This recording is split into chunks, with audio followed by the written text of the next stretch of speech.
Как отличить человека от тени? Я много раз говорил вам, что глаза есть зеркало души. Они не лгут никогда. Скандинавы, потомки асов, хорошо владели этим искусством, определяя нечисть по глазам. Они уже утратили этот навык, почти все утратили. Только старики еще сохранили этот обычай. Ну или люди пожилые. Когда раньше вы садились с ними за стол, они внимательно смотрели в глаза, очень внимательно. Много раз сам это видел. Это по традициям асов светлых стражей Асгарда положено так себя вести. Для чего? Чтобы не дать нечисти проникнуть в круг чистых и посвященных. То есть, чтобы отделить и определить, если за стол случайно попала нечисть. Его легко определить по глазам, считали они, и определяли, и легко отделяли от человека искусство Создателя в себе несущего. Второе отличие, неотъемлемая составляющая человека, это свобода воли его. Я же подчеркиваю, второе отличие – это свобода воли его. Именно с утраты свободы воли начинается падение человека и разрушение его души. Человек не может быть рабом. Рабом системы, рабом литературного персонажа по имени Бог, слугой нечисти. Свобода воли включает в себя честь, право на слово, ибо никто не может лишить человека слова его. Гордость, долг перед родом в его прошлом, в его настоящем и его будущем. Ибо, утративший слово или честь, наносит удар по предкам своим, по близким своим и по потомкам своим. Все это, конечно, есть тема для большого ролика. И я думаю, что мой долг сделать этот ролик и сказать вам все. Третье отличие.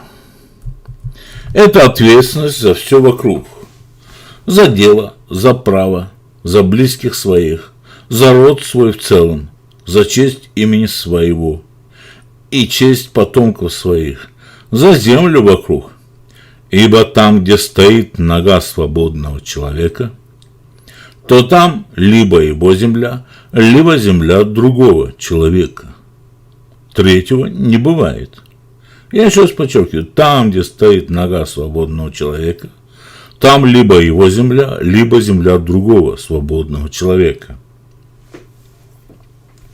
Земля нигде, ни в одном отражении не может принадлежать тени, подобию, клону, фирме, государству или еще кому-либо. Дети Амбера владеют всеми тенями сразу, ибо как только нога жителя Амбера или его потомка становится на землю любой тени, любого отражения, это становится его земля.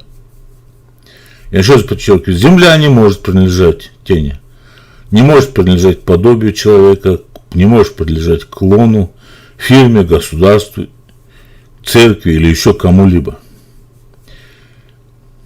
Еще лет 30 назад любой житель Норвегии или Швеции, я беру скандинавов все время, потому что именно их уничтожали больше всего, их традиции, потому что они не попадали в мясорубку, поэтому их убрали другим способом.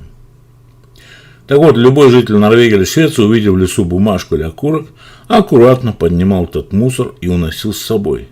Ибо он нес в себе чувство, понимаете, это надо было истребить это чувство из них, убрать его. Полного хозяина живой земли вокруг.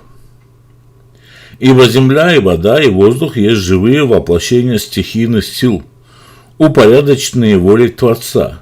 И они несут в себе, как и все животные, силу слова его, и даны нам его частицам в пользование. То есть мы, являясь частицами, частью Творца, можем всем этим пользоваться, потому что все это принадлежит нам. несущие силу в душе своей, могут управлять стихиями и творить. Например, Мухаммед Казанский постиг город Константина силой океана, владеющего мир их домам, и подарил ему во время своего визита собор, который потом все, кому не лень, пытаются подчинить своим интересам и алчности своей. Но скоро Константин Перворожденный, с силой океана, владеющий мир дома его, вернется в мир наш, и наступит час истины для всех души, не имеющих в городе силы его, червям подобно живущим. Ибо ни один души не имеющий не может жить в местах силы образа. А двери скоро откроются, и палач, конечно же, завершит свой труд. Четвертое отличие – это огромная тема, я ее сейчас освещать не буду. Четвертое отличие человека – это любовь, жизнь творящая. Я подчеркну, не просто любовь, а любовь, жизнь творящая, которую он несет в себе. И это тема еще одного ролика, ибо только вот любовь и есть стержень каждой души. Я подчеркиваю, любовь – это стержень каждой души. Пятое отличие человека – сила логоса и владение словом. Сейчас, пока еще источники силы закрыты, мы лишены возможности творить словом. Лишь немногие могут не только высказать идею и воплотить ее в слово, но и совершить, пусть и малое, но дело. Но с наступлением равновесия это станет способно всем.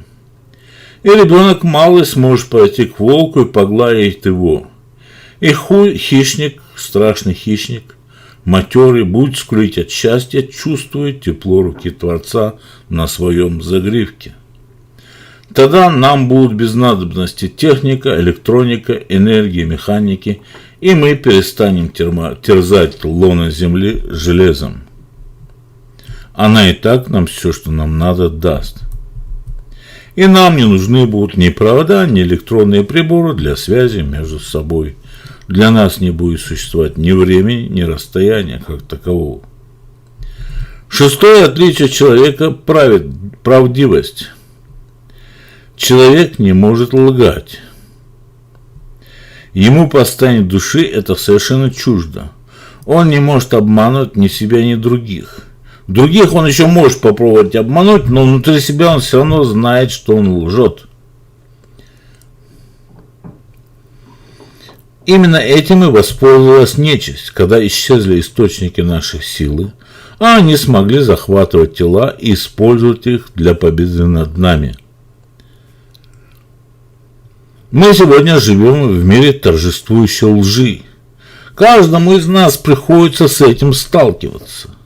Каждый из нас должен выдавливать из себя ложь, потому что ложь ведет к рабству. Мы живем в мире сегодня, еще раз подчеркиваю, торжествующей лжи и торжествующего подлого страха.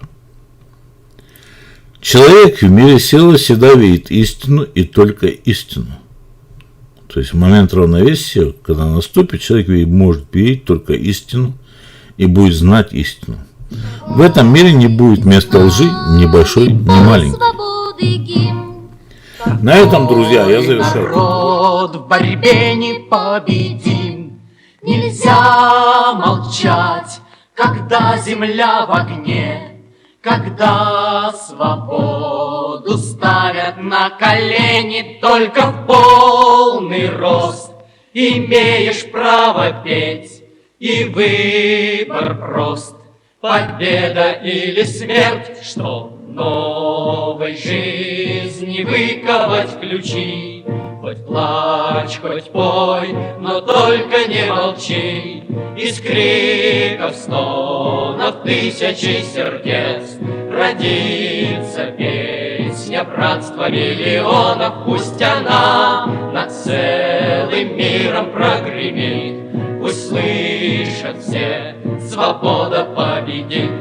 Наступит наш час, и кровавая банда не выдержит гнева народа гиганта. Гремит И над миром яростный набат. Зови в единый строй своих солдат. Под каждой крышей, в каждом из сердец свобода дышит, зреют грозди гнева, и священной клятвой волею крепка уже к оружию тянется рука. За горе всех сестер, невест и жен, за каждый крик, за каждый детский стон, за кровь поэтов, слезы матерей. Не может быть прощения и пощады. Становись наш строй, и с нами вместе бой. Плечо к плечу пойдем в последний бой. Наступит наш час, и кровавая банда не выдержит гнева народа-гиганта. Борьба нас сплотила, в единстве наша сила. Борьба нас сплотила, в единстве наша сила. Del pueblo unido jamás será vencido. Del pueblo unido jamás será